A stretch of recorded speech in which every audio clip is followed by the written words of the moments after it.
Silakan duduk Bio. Selamat pagi Bio. Iya Ustaz.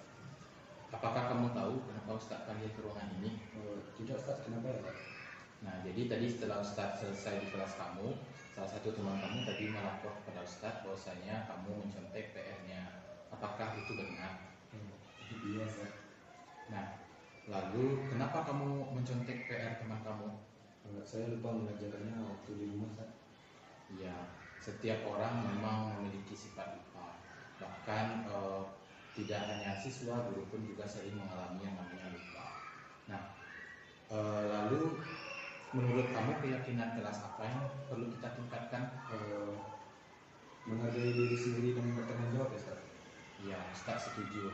Apakah Bio meyakini keyakinan tersebut? Meyakini Ustaz. Lalu apakah Bio bersedia memperbaiki masalah ini? Insya Allah saya bersedia Ustaz. Nah, kalau kamu bersedia, hal apa yang perlu kamu lakukan untuk memperbaiki masalah ini? Sekolah nanti saya akan langsung mengerjakannya, tidak menundanya lagi dan akan mengingatnya Ustaz. Baiklah, kalau Bio lupa, apakah ada orang lain yang bisa membantu mengingatkannya? Mungkin teman saya Ustaz, Kevin. Baiklah, berarti Kevin. Selain Kevin, ada nggak orang lain yang bisa mengingatkan? Mungkin kakak saya bisa mengingatkannya Ustaz. Baiklah, berarti Bio, kamu akan mengerjakan PR setelah pulang sekolah. Dan kalau kamu ingat, akan diingatkan oleh sahabat kamu Kevin ataupun kakak kamu. Nah, selanjutnya kamu bisa kembali ke kelas untuk mengikuti jam pelajaran berikutnya. Ustaz berharap kamu memiliki perubahan dan mengerjakan tugas di rumah. Silakan kembali ke kelas. Terima kasih Ustaz.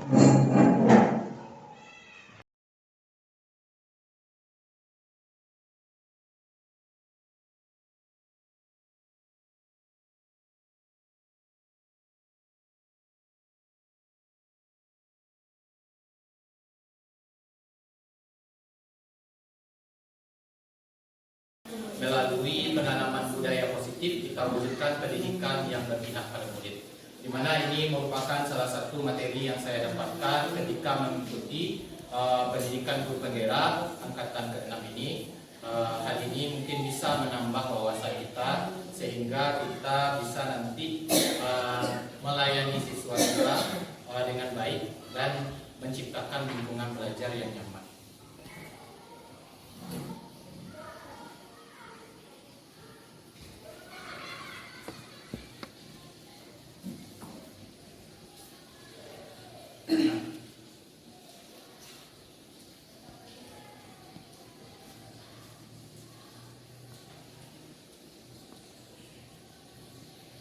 Nah, dalam kesempatan kali ini kita akan membahas beberapa topik saja. Yang pertama disiplin positif dan nilai-nilai kebijakan universal. Yang kedua teori motivasi, hukuman dan penghargaan serta restitusi. Yang ketiga keyakinan kelas. Yang keempat kebutuhan dasar manusia dan dunia berkualitas. Lalu yang kelima ada restitusi 5 posisi kontrol. Hal ini terkait dengan posisi kita sebagai guru. Lalu yang keenam itu mengenai segitiga restitusi. Di mana nanti segitiga restitusi ini kaitannya adalah bagaimana cara kita menghadapi siswa-siswa kita yang selama ini mungkin mengalami kendala terkait dengan aturan-aturan yang sudah kita buat. Nah, yang pertama kita akan mulai dengan materi disiplin positif dan nilai-nilai kebajikan universal. Mungkin saya minta kepada Ustaz-Ustazah semuanya, di sini kita akan mencoba sebuah ilustrasi terkait dengan disiplin positif itu sendiri. Nah, di sini kegiatan yang akan kita lakukan adalah kegiatan bekal tangan, di mana Ustaz-Ustazah adalah A dan B itu adalah teman Ustaz-Ustazah, di mana saya minta Ustaz-Ustazah siapkan kertas terlebih dahulu. Ya, boleh disiapkan kertas buram kecil saja. Setelah itu saya minta Ustazah menuliskan sesuatu yang menurut Ustazah berharga. Ya, menuliskan sesuatu yang menurut Ustazah berharga. Silakan, bebas ya, apapun itu. Bisa apa saja, bebas apa saja, ya. Karena yang berharga menurut kita akan berbeda-beda ya. Bebas apapun, ya, apapun.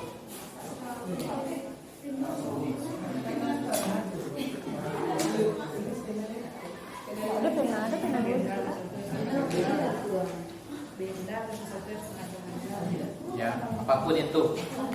Dan kalau udah silakan diremas, digenggam di pegangannya masing-masing. Ustazah boleh diremas dan dipegang di genggamannya masing-masing. Nah,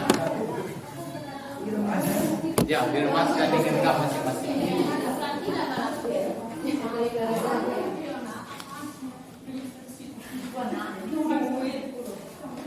Oke, silakan diremas.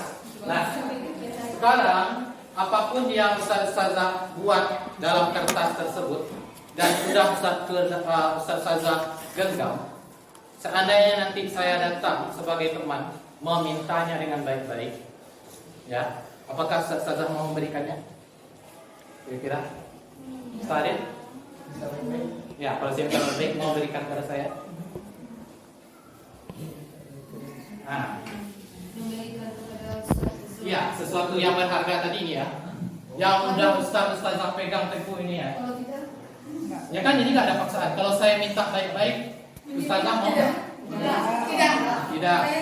Nah, ada yang mau? Tergantung ini dalam berharganya. Tergantung yang diminta Ustaz apa? Iya, yang dipegang Ustaz itu. Ya, situasinya misalnya kalau Ustaz minta yang seperti ini untuk Ustaz gunakan untuk apa yang diminta? Sekarang pertanyaannya, kalau saya minta baik-baik, ya, kalau untuk apa itu kan terserah saya. Kalau udah Ustaz berikan, Tidak bisa kan saya berikan kalau tidak bisa ya. Oke. Lalu kalau saya minta dengan ancaman, kalau saya ancam, kasih itu enggak? Makin enggak. Atau saya suap, ganti dengan sesuatu. Enggak. Atau saya lakukan dengan cara menghardik. Dikasih? Tidak. Kira-kira, ya, kira-kira hal apa yang ada di genggaman tersebut sehingga Ustazah dengan dirayu, dengan diminta secara paksa, dengan disogok pun tidak mau. Boleh salah satu mungkin? Kira-kira apa yang digenggam? Lola? Apa yang ditulis? Anak. Ya. Ustaz Zainal? Anak juga Ustaz. Zainal? Ustaz Zainal? Ustaz Isman?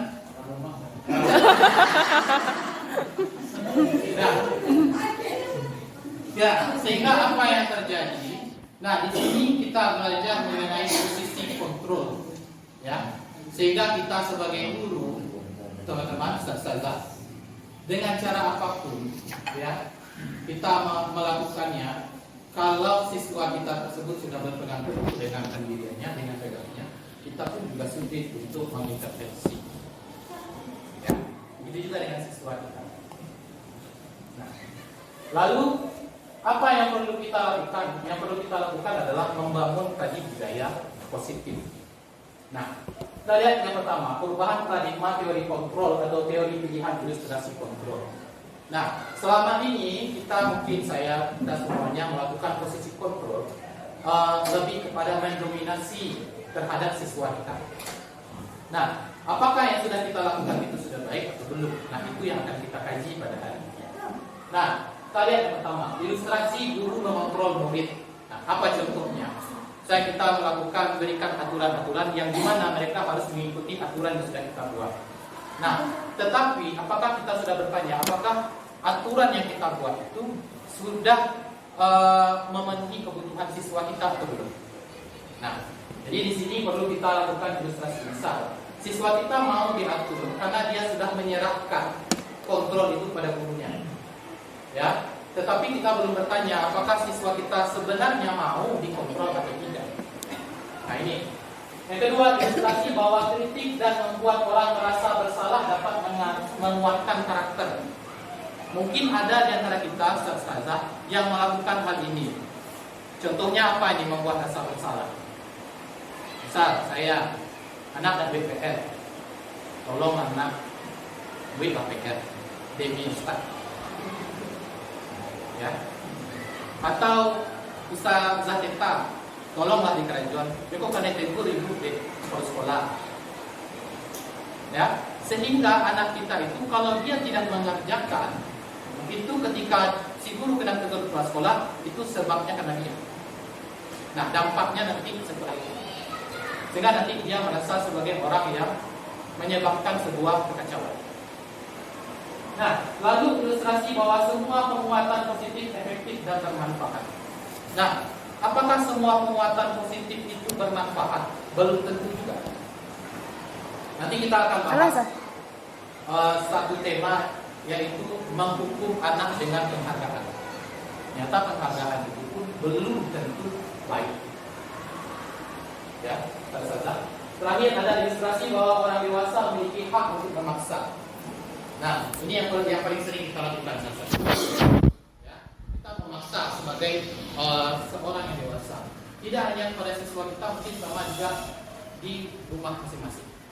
Jadi kita terlalu menonjolkan kedewasaan kita terhadap yang lebih bawah.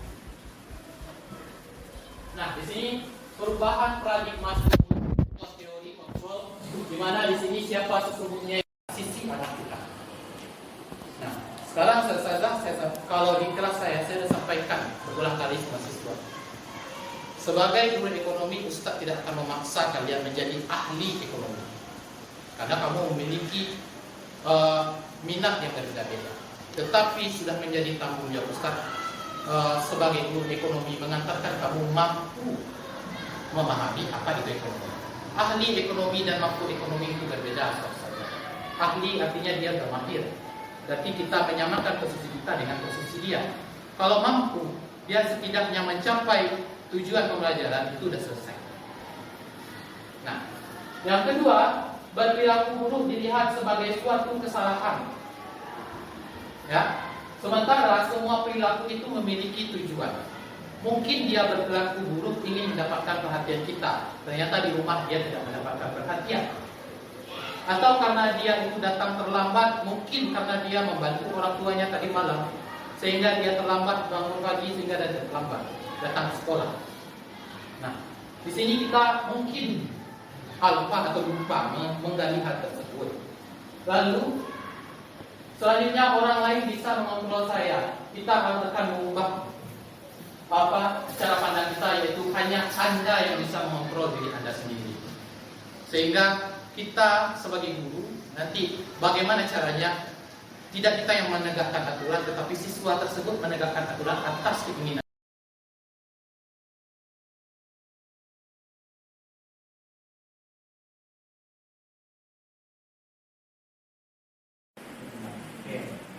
Murid diminta untuk push up 15 kali karena tidak menggunakan masker di sekolah. Teman, sepakat kita? Oke. Menggantikan kertas tugas teman yang telah dicoret-coret. Membersihkan tumpahan air di meja tulis karena tersenggol pada saat belajar. Konsekuensi, murid disuruh untuk mengenakan sepatu seharian di sekolah dan tidak mengenakan sepatu hitam. Konsekuensi, lari mengelilingi lapangan basket 2 kali karena selama 10 menit untuk belajar dan PDOK. Balikan. Yang pertama itu adalah hukuman saja, bukan konsekuensi. Kenapa? Karena dia ketika kita memerintahkan dia untuk menulis, itu tidak menyiapkan atau tidak menjawab kebutuhan belajar siswa. Kita masih bertahan pada pola kita yang lama. Perubahan memang tidak bisa kita lakukan secara instan, mungkin bertahap. Tidak semua mungkin bisa kita lakukan secara langsung, tapi setidaknya ada yang bisa kita lakukan. Lalu model berpikir menang kalah. Ya, saya pun juga mungkin dulunya seperti ini. Kita berpikir menang kalah. Yuk kalau tidak kabar aja kalian hati. Ya, awak saya menang. Tetapi mungkin kita bisa mengubah pola berpikir kita menang-menang. Ya, di materi ini Ustazah jujur saya merasakan bahwa saya ini banyak kesalahan selama ini yang saya lakukan. Ya, saya melihat siswa itu memang semuanya sama selama ini. Ternyata kita lupa dengan ini. Kita lupa bahwasanya siswa kita itu punya potensi yang beda-beda. Ya, yang akan kita nilai dalam kelas kita itu bukan hasil akhir, tetapi proses dari setiap anak kita yang memiliki kemampuan yang beda-beda tadi. Itu yang harusnya kita apresiasi dari siswa kita. Nah, di sini ada. Nah, kita lihat apakah makna dari disiplin itu. Mungkin selama ini kita menganggap disiplin itu adalah ketika orang mengikuti aturan, datang tepat waktu, ya. Itu yang mungkin yang kita gambarkan dengan disiplin. Nah, di sini kita lihat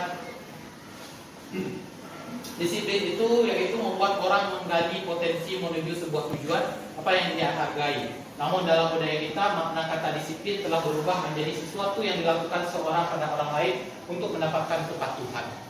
Nah, sementara seharusnya disiplin itu membuat orang menggali potensi menuju sebuah tujuan. Tujuannya apa? Tujuan yang sudah kita tetapkan bersama dengan siswa kita.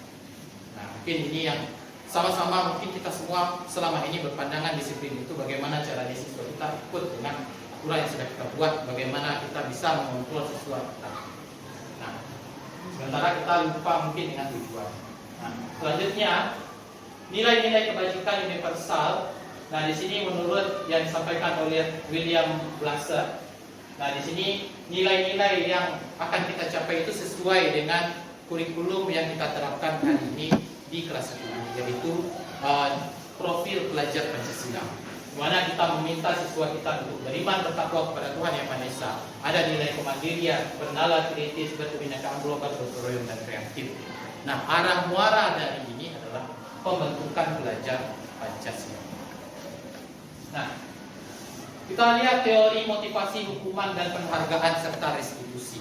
Nah, yang selama ini mungkin sebagian kita mungkin masih jarang mendengar istilah restitusi ini. Nah, kita lihat saja teori motivasi perilaku manusia. Nah, sekarang saya tanya saja, seandainya sekarang ini kan rata-rata kita sekolah buat sepeda motor.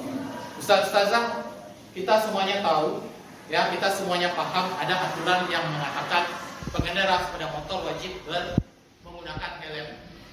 Nah, sekarang pertanyaannya silakan dikembalikan kepada diri sendiri. Apa alasan Ustazah menggunakan helm?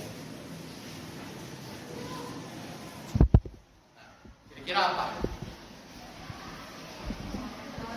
Ustazah Zena apa? Menjaga keselamatan. Ya. Ustazah Baby biar anak kalian hilang. Zadia? Keselamatan. Oke. Jawaban-jawaban tersebut merupakan bentuk dari motivasi kita sendiri. Nah, motivasi itu pun ada yang pertama motivasi eksternal untuk menghindari ketidaknyamanan atau hukuman. Jadi yang disampaikan oleh Zafebi tadi itu adalah motivasi eksternal. Karena dia melakukan hal tersebut untuk agar tidak kena tilang. Nah, yang kedua motivasi eksternal untuk mendapatkan imbalan dari orang lain. Misalnya melakukan sesuatu, ustaz-ustazah mungkin imbalkan, mungkin siapa yang duluan selesai boleh pulang duluan. Ya, itu juga termasuk motivasi eksternal. Ya, atau siapa yang dulu selesai menyelesaikan tugas dapat permen dari gurunya misalnya. Itu termasuk. Lalu ada motivasi internal atau tujuan disiplin positif itu adalah motivasi internal untuk menghargai diri sendiri.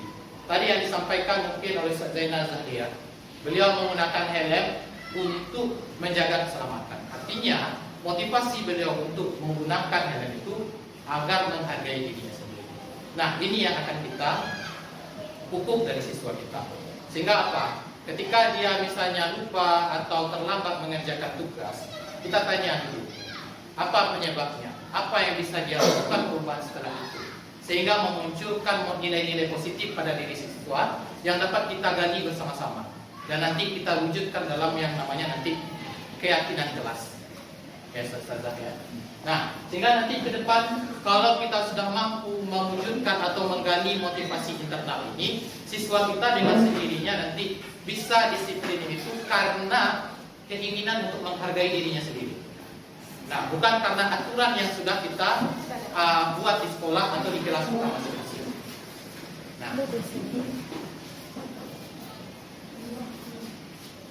Nah, di sini kita lihat dihukum oleh penghargaan.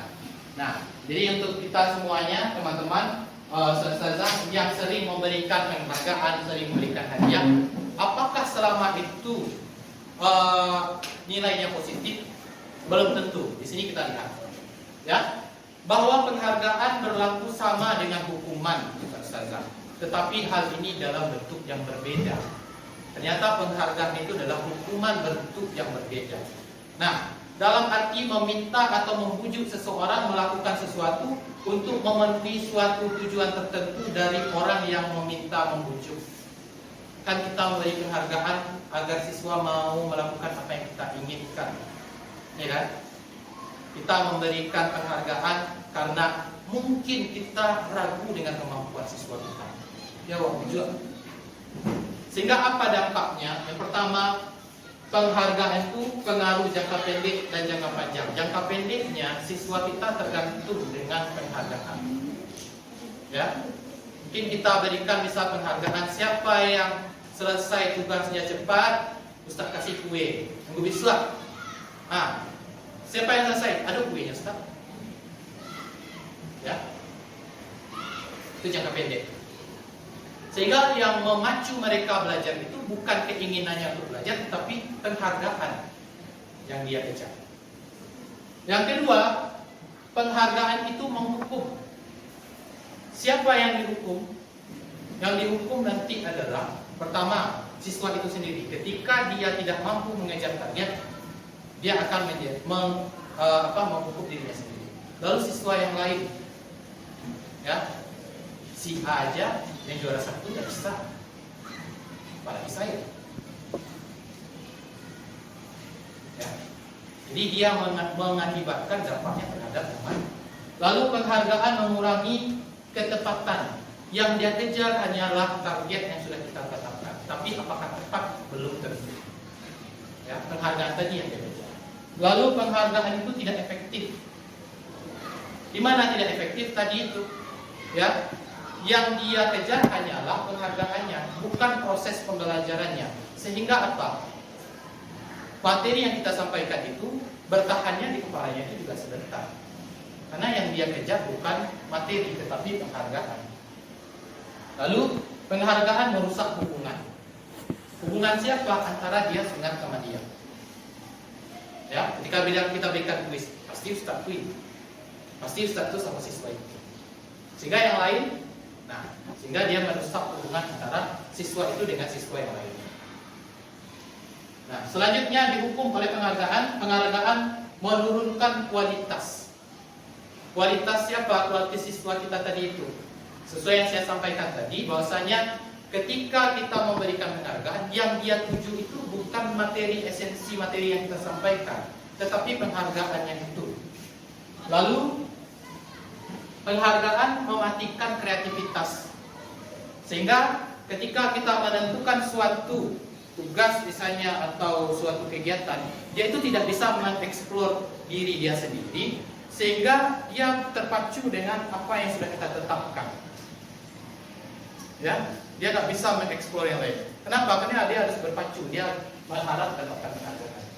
Lalu penghargaan mengurangi motivasi intrinsiknya.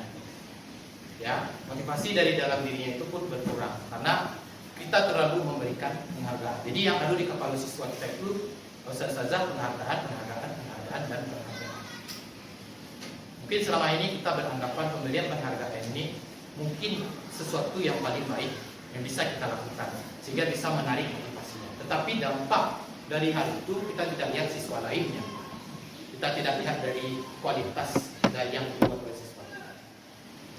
Nah, lalu apa yang harus kita lakukan? Berikanlah pengakuan secara khusus. Artinya kita boleh mengakui setiap kemajuan yang dilakukan oleh siswa. Jadi tidak inyo sewa puji di dalam kelas. Mungkin sambil kita berjalan di dalam kelas, oh yang kamu lakukan ini sudah betul, sudah bisa kamu ini, ya. Baiklah ke meja yang sebelah. Wah ini sudah bagus, ini perlu kita perbaiki di sini sedikit, ya. Mungkin kita bisa kurangi kata-kata oh salah yang gue.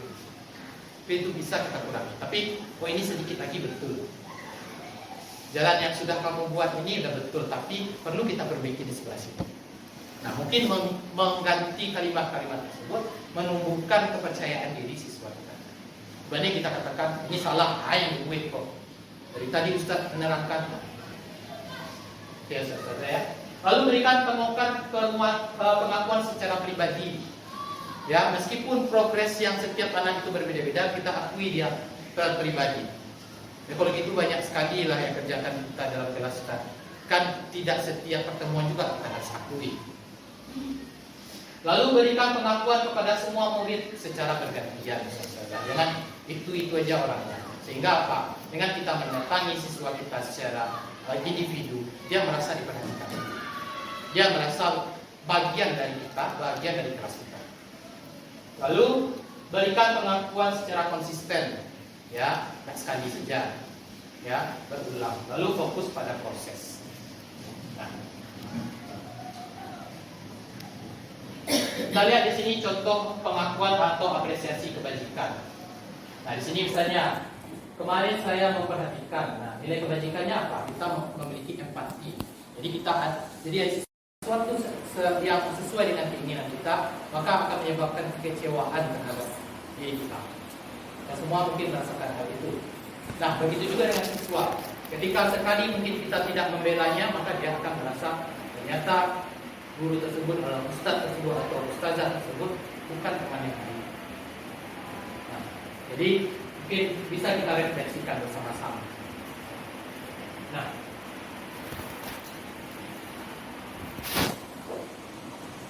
selanjutnya kita lihat pembelajaran segitiga restitusi.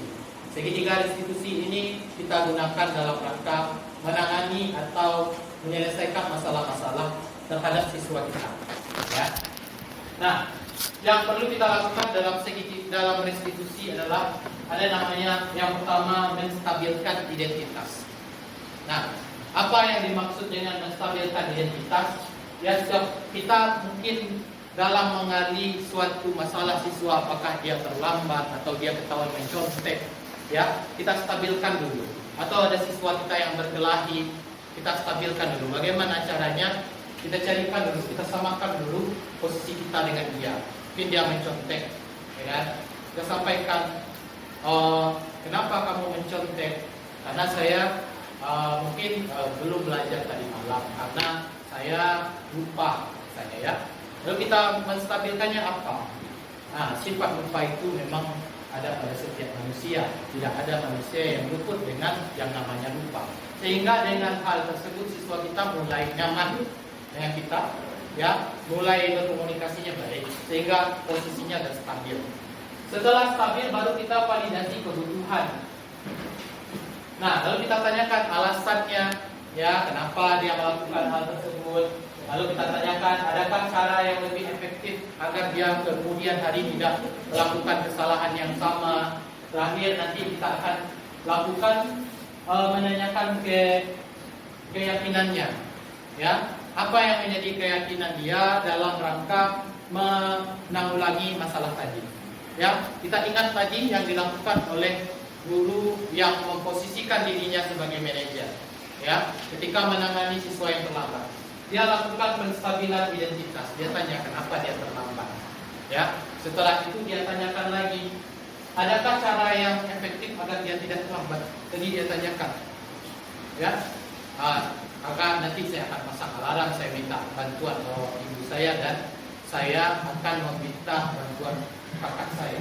Lalu kita menanyakan keyakinannya. Jadi dia katakan terkait dengan disiplin apa yang keyakinan apa yang dia langgar. Bahwasanya saya tidak menghargai diri sendiri, katanya. Ya. Nah, itu yang kita lakukan. Sehingga dengan sendirinya solusi-solusi atas kelalaian atau masalah yang ditimbulkan oleh siswa kita munculkan juga dari siswa itu sendiri. Nah, ini yang kita lakukan dalam restitusi. Nah, ini dia menstabilkan identitas. Nah, guru berkata berbuat salah itu hal yang manusiawi.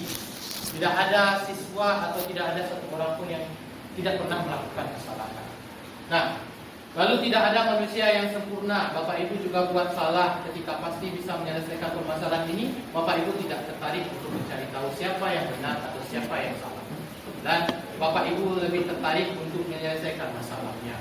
Bisa ketika dia berkelahi, kita tidak mencari siapa penyebab dia itu berkelahi, tetapi bagaimana solusinya agar masalah ini dapat teratasi. Ya. Lalu validasi kebutuhan. Guru berkata kamu bisa saja kan melakukan hal yang lebih buruk, tetapi kamu tidak melakukannya, misalnya. Lalu kamu pasti punya alasan mengapa melakukan hal tersebut dan seterusnya. Nah, terakhir menanyakan keyakinan. Apa nilai yang kita percaya di kelas? Itu makanya di awal kita buat keyakinan kelas sehingga kita bisa mengaitkan dengan kegiatan restitusi. Ya. Lalu apa nilai-nilai universal apa yang telah kita sepakati? Tadi mengenai menghargai diri sendiri, menghargai orang lain, tanggung jawab, ya, dan seterusnya. Nah, apa yang kamu rasakan ketika kamu melakukan itu? Kamu menjadi orang yang seperti apa? Nah, ini yang perlu kita sampaikan kepada siswa-siswa. Sehingga motivasi yang kita begali adalah motivasi intrinsiknya, bukan motivasi eksternal. Ya. Oke, kita simak lagi satu lagi videonya terkait penerapan seri 3 restitusi.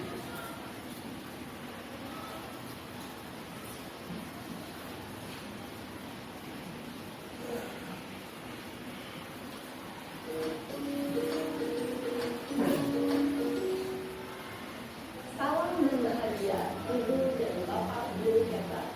Pada video kali ini kita akan membahas tentang salah satu program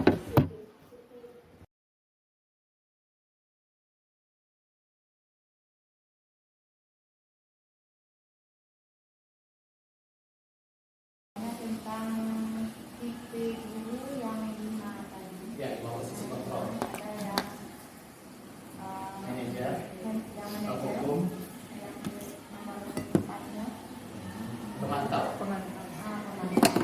Jadi seandainya kita berlaku, mungkin kita ambil yang paling bagusnya mungkin manajer. Ya. Apakah ada nanti rentang waktunya mungkin setelah sekali, 2 kali, 3 kali, 4 kali, tidak juga kita robah kepada yang lain, atau memang kita tetap di manajer itu tapi dengan berbagai cara. Terima kasih. Mungkin saya langsung jawab saja, Ustazah. Dalam menerapkan 5 posisi kontrol, Ustazah, kita tidak harus pada satu bagian saja. Ya, mungkin bisa kita kombinasikan posisi kita di beberapa posisi. tergantung tadi kondisinya. Ya, tetapi posisi yang ideal, kita bicara posisi ideal adalah posisi manajer. Ya. Setiap kejadian itu memiliki penanganan yang berbeda-beda. Tetapi yang perlu kita ingat adalah dampak setelah itu. Nah, sehingga kita berupaya. Tidak semua siswa mungkin mempan kita pada posisi manajer atau posisi pengatur. Sesekali mungkin kita harus turun ke posisi teman. Ya, dan dengan lambat laun mengarahkan ke posisi pemantau dan posisi manajer. Jadi itu mungkin bisa terjadi. Jadi tidak mutlak kita di manajer saja, tidak. Mungkin bisa kita mengkombinasikan beberapa posisi kontrol secara bertahap. Mungkin itu saja. Ada lagi, Ustazah?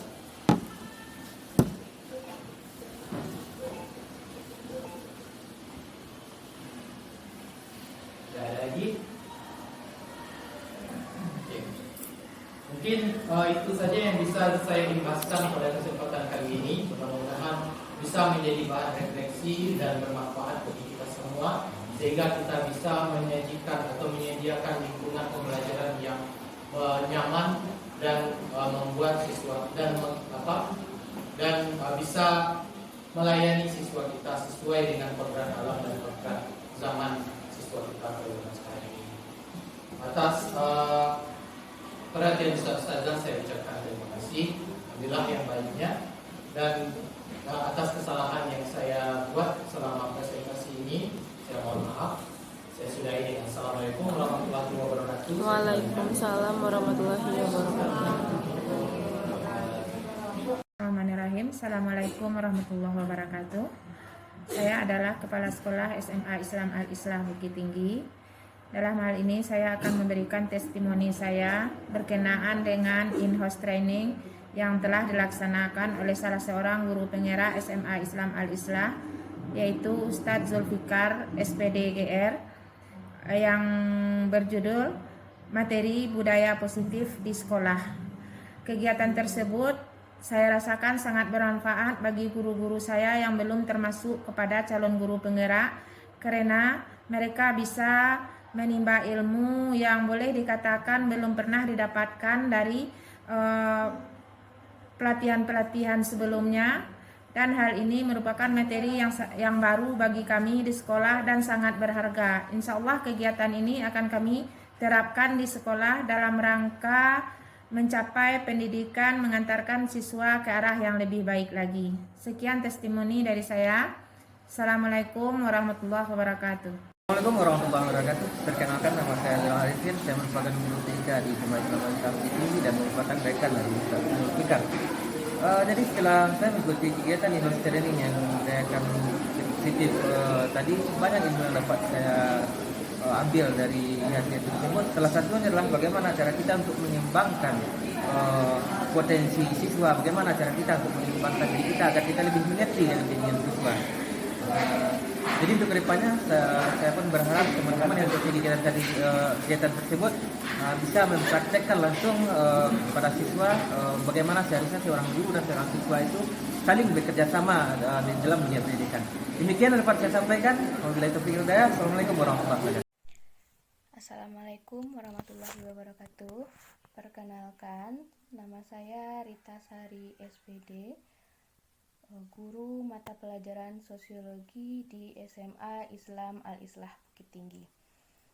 Yang saya rasakan setelah mendapatkan sosialisasi penanaman budaya positif yang sudah diberikan oleh Ustadz Zulfikar SPD GR sebagai calon guru penggerak Kota Bukit Tinggi, yaitu semakin bertambahnya ilmu dan wawasan saya. Salah satunya yang saya dapatkan tadi yaitu mengenai tentang penerapan disiplin positif melalui segitiga restitusi. Nah, semoga dengan seiringnya waktu, saya dan juga teman-teman lainnya di SMA Islam Al-Islah khususnya bisa menerapkannya dalam keseharian di sekolah. Sekian, terima kasih. Assalamualaikum warahmatullahi wabarakatuh. Assalamualaikum warahmatullahi wabarakatuh. Perkenalkan, saya Rati Komalasari SSI, guru kimia di SMA Islam Al-Islah Bukit Tinggi. Saya juga merupakan rekan kerja dari Ustadz Zulfikar yang merupakan pemateri pada seminar budaya positif. Hal yang dapat saya simpulkan selama seminar yang diberikan oleh Ustadz Zulfikar, saya lebih memahami lagi bagaimana cara berkomunikasi yang baik dengan siswa, kemudian bagaimana cara menempatkan posisi yang ideal sebagai seorang guru. Ternyata selama ini banyak hal-hal yang saya lakukan itu jauh dari kata sempurna sebagai seorang guru. Nah, semoga dari ilmu yang diberikan oleh Ustadz Zulfikar ini, saya bisa menerapkannya di kehidupan saya sebagai seorang guru di sekolah maupun di tempat lain. Dan untuk Ustadz Zulfikar, terima kasih juga atas ilmu yang diberikan. Semoga kedepannya akan lebih sering untuk sharing tentang ilmu-ilmu yang Ustadz dapat sebagai calon guru penggerak di Kota Bukit Tinggi. Oke, sekian dari saya. Sukses selalu Ustadz dan semoga lulus sebagai calon guru penggerak. Nah, assalamualaikum warahmatullahi wabarakatuh.